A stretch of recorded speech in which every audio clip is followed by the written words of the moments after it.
to an investor looking for premium market opportunities. Presenting premium and exclusive service for investors by Kalkine.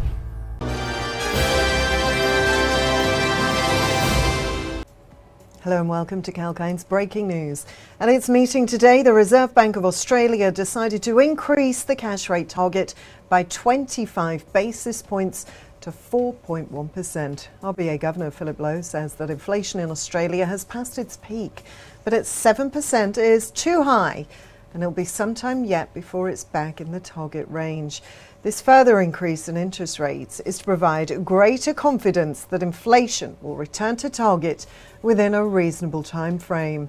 High inflation makes life difficult for people and damages the functioning of the economy. It erodes the value of savings, hurts family budgets, makes it harder for businesses to plan and invest, and worsens income inequality. And if inflation were to become entrenched in people's expectations, it would be very costly to reduce later, involving even higher interest rates and a larger rise in unemployment.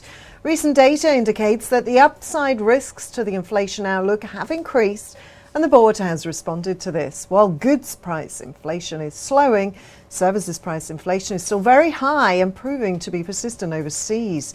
Growth in the Australian economy has slowed and conditions in the labour market have eased, although they do remain very tight.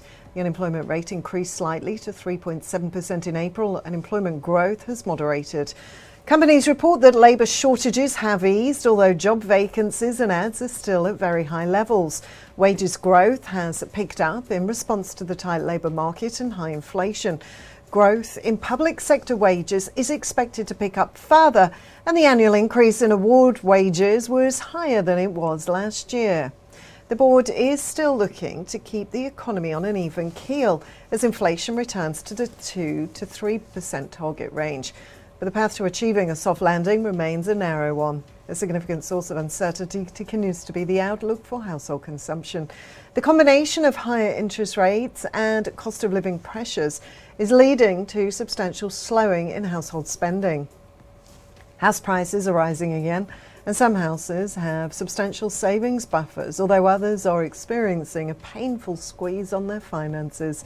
There are also uncertainties regarding the global economy, which is expected to grow at a below-average rate over the next couple of years.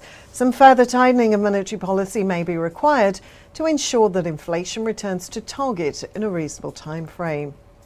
Well, that's the latest from Kalkine's Breaking News. I'm Rachel, signing off for now.